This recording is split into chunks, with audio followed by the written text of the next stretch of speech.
Est-ce que vous voulez le prendre dans les bras pour le rassurer? Le docteur Armel Aquet est pédiatre à l'hôpital Arnaud de Villeneuve. Ce jour-là, elle reçoit une maman pour une visite de contrôle concernant son nourrisson. La mère, inquiète de la présence d'une tache sur le corps de son enfant, a préféré consulter pour ôter tout doute. Moi, je trouvais que ça ressemblait plus à ce qu'on appelle une tache de naissance, une tache mongoloïde. Et ce qui était important, c'est de voir l'évolution pour ne pas passer à côté d'une tache bleutée, mais qui serait plus une ecchymose ou un hématome. Voilà, bon, tout va bien. On va noter un mot sur le carnet de santé pour pas qu'il y ait de confusion pour une autre fois. Le bébé de cette jeune maman va donc très bien. Malheureusement, les consultations du docteur Aquet ne se terminent pas toujours ainsi. Avec son équipe pluridisciplinaire, le docteur anime une fois par semaine une réunion pour évoquer des cas beaucoup plus préoccupants.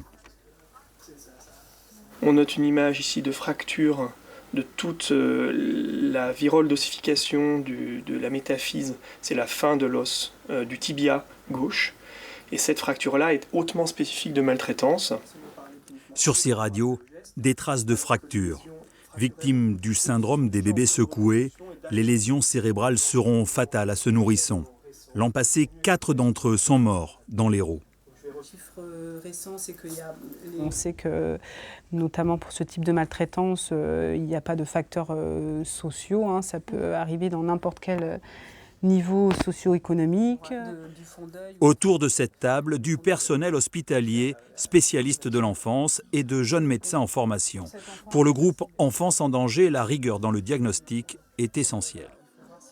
L'idée, c'est d'être plus précis parce que ce qu'on entend parfois, c'est qu'il y a des problématiques avec les diagnostics différentiels, des fractures multiples chez l'enfant. Il ne faut pas passer à côté d'une maladie des os de verre, une ostéogenèse imparfaite. Et donc, on peut les dépister, mais après, je pense que pour affiner nos diagnostics, pas se tromper, pas faire un diagnostic de maltraitance par excès ni par défaut, il faut des compétences avec des surspécialistes.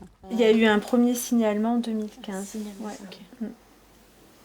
Donc le juge pour enfants a été saisi, et il y a une éducative de mise en place, mais après... Ces praticiens hospitaliers n'ont qu'un mot à la bouche, prévenir avant qu'il ne soit trop tard. Mais pour cela, il faut une coordination parfaite des services sociaux et judiciaires. En 2017, les cas de maltraitance ont fortement augmenté dans l'Hérault. Il n'est pas rare qu'un enfant maltraité devienne un adulte maltraitant. On comprend qu'il s'agit là d'un enjeu sociétal majeur.